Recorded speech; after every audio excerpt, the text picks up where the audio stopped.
What's up, everybody, and welcome to Mount MoGraph. My name is Matt, and today we are going to be doing Summit 2, and I'm going to make a futuristic bullet. And, it looks alright. It's not too crazy. It's not very hard. Got some cool little effects going on in there. And we'll be using Cinema 4D, so this is not an After Effects project. But this is all really basic stuff, but I think it looks kind of cool, and you hopefully will be able to use it for your own projects. So I'm going to be using Cinema 4D release R15, and you guys can, I'm pretty sure this would work all the way down to like R12. It's not a very, this isn't very hard to make, so this should be good for no matter what the program is. I'm going to assume you guys know basically like the navigation, how to move around inside of Cinema 4D, as well as like the basic stuff. If not, if you have any questions, just drop me a comment or a message. I will be sure to answer. So right off the bat, let's go ahead and create a primitive cylinder on your scene. Use your rotate tool, and we're going to rotate it 90 degrees so it's on its side. Bring up your quick select menu by pressing V on your keyboard. Go to select. Go to live selection, select your cylinder in your object manager, press C on your keyboard to make it editable, press V again to bring up your quick select, go to tools, polygons, select all the polygons on the end, hold command on your keyboard, and what this is going to do is like the shortcut to bring up your extrude property. So as you can see, if I'm holding command, you get like this little double square thing, which means you can extrude. So let's do that. I'm going to hold shift as well, and as you can see, we've extruded our polygons, creating new segments, and we're going to do that one more time. Press T on your keyboard to bring up your scale, and while holding shift, you're going to drag to your left, and this is going to scale it down to 0. Actually, I'm going to 0, sorry, and I'm actually going to back it up a little bit so it's not so long. Press D on your keyboard while holding shift, drag to your left, and if you're holding shift, it'll scale up and down in increments of 10. So just scale this down to 0, and as you can see, it's going to create a nice little point. Great. Press V on your keyboard, go to select, go to ring select, and select your rings of polygons right here. Press T on your keyboard to bring up your scale properties while holding command. Drag to your left, and as you can see, we scale that down. Don't go too crazy. We're just going to create a little ring there. Now go to your other side, press V on your keyboard, go to tools and modes, go to select, go to live select. Grab your polygons at the end, press E on your keyboard to bring up your move tool, hold command and drag back a little bit and drag back a little bit. As you can see, we've created another ring of polygons like we did before. Press V on your keyboard, go to select, go to ring selection, select your polygons. Let's see if I can get them. Press T on your keyboard to bring up your scale tools while holding command. Drag to your left a little bit, and this will create another little, I don't know what you'd call this, indent in our bullet. Alright, so on your keyboard, press V to bring up your quick select, go to tools and modes, and click model. You can also use any of the buttons over here, just, I don't know, it's easy to bring it up just with the shortcut V, which is very helpful if you did not know that. Alright, so as you can see, we have now created our bullet. It doesn't have to be perfect. This is going to be a quick summit, I believe. So press Command R on your keyboard to do a preview, and as you can see, it should look somewhat similar to this. You can also go up here and click this to do a preview. But like I said, I just use shortcuts. Okay, so now we have created our bullet. Let's go ahead and start to create like the lines behind it, which is really, really easy. It's going to be using the MoGraph module and the tracer. But let's first make our object. Oh, actually, and make sure to name your stuff. Once we get into more advanced projects, that's going to be really helpful. So I'm going to call this bullet. Makes sense because, it's a bullet, as you can see. All right, so go up into your primitives and select your platonic object. Okay, drag it back a little bit. This seems pretty good. And click your platonic object in your content browser, and let's just name this let's see, tracer reference or tracer ref or tracer reference, whatever. I don't know, you can go crazy, name this whatever you want. Alright, I'm going to scale this down on the radius to 66. Looks pretty good to me. I don't know, we won't even see this. We're going to be adding a tracer object, which is going to select all these little corners and just add a spiral to them. Okay, so press Alt on your keyboard and double click these little like stoplight looking things right here, and they're going to turn green. Double click them and it's going to turn red, so that's going to hide it in your preview mode. So if I preview it, you won't see your object, and also in your render view, or when you render out this project, you won't be able to see the platonic either. Okay, so I'm going to put the platonic object as a child of the bullet. And now let's begin our animation. So create a camera. Click this button to like make the camera your view, because if I was like to move it, as you can see, the camera will take the position, like whatever view I have. If I was to create another camera, it's actually going to take whatever view I'm on. So as I turn out, you can see that camera kind of took the view, but I don't need that. So I'm going to do Command Z on my keyboard to undo. Click this little icon right here to go into my camera view, go into coordinates, and let's zero out all of our rotation just so we have like a straight on view of the bullet. So just zero those out.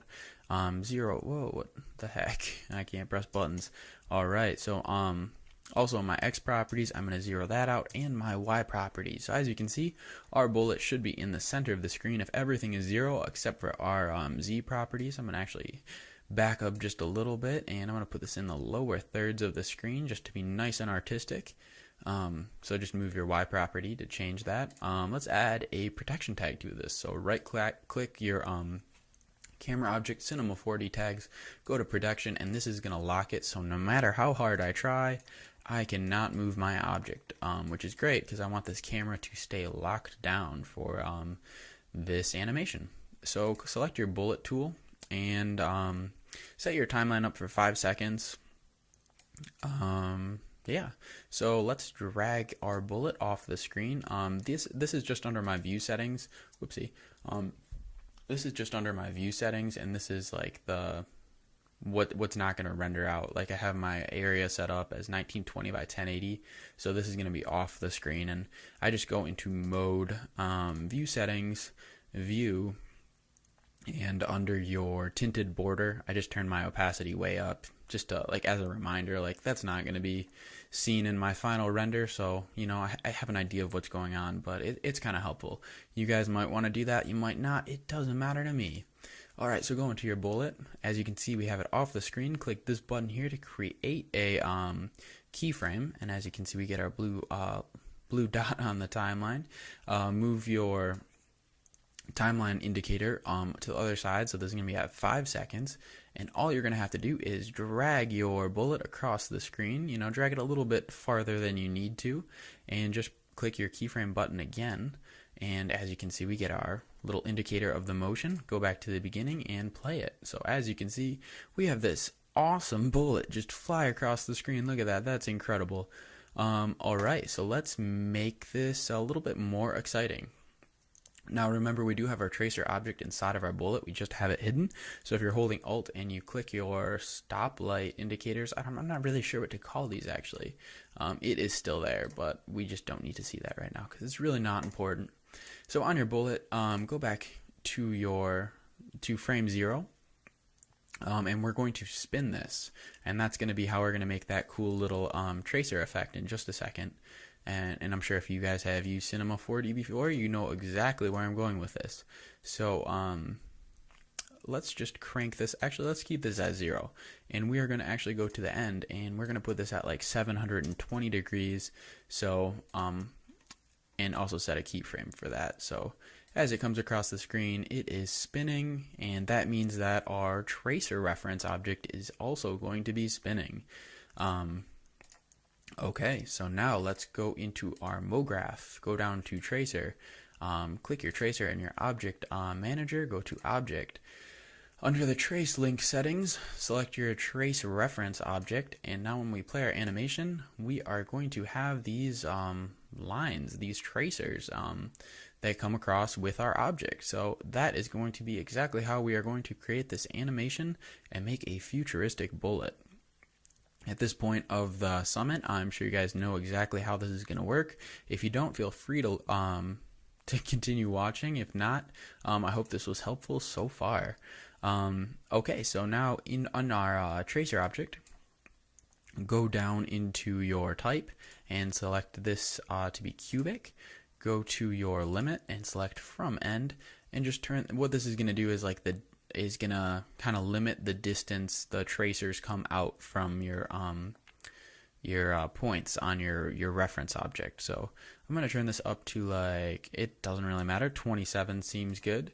So as you can see, as it comes across the screen, it kind of cuts off, which is great. Okay, so now let's make it so, because right now, even though we have our tracer object here, we're not going to be able to see these lines if we render preview. As you can see, they're just like markers. So go to, let's select a sweep object, drop our tracer into that, and now create a spline rectangle. Go into your spline menu, select a rectangle, drop this into your sweep NURBS, and let's make both of these properties too, the width and the height too. So as you can see, we now have these awesome lines coming out of our bullet, and we'll make these look a little bit more interesting in just a second. But as you can see, when we play our animation, it grows with our bullet. Okay, so under your rectangle properties, just turn up like your width a little bit, just so I don't know. Actually, let's turn up our height, and there we go. That's the right property, and just kind of yeah, just make it look good. All right, so go into your sweep NURBS property and turn off banking. Let's keep banking on, actually. Go down into your details, and on this graph right here, just click this little node and drag it down. And as you can see, this is like your scale. So as this is continuing, they're going to start really small and they're going to end larger. So that's a helpful little hint. I'm sure you guys know that, but I hope it's helpful nonetheless. And just, you know, do whatever you want with these rotation ones. Just move them a little bit, make it a little bit more interesting. And now go back into your camera view, and when we play our animation, as you can see, we have this really interesting effect happen.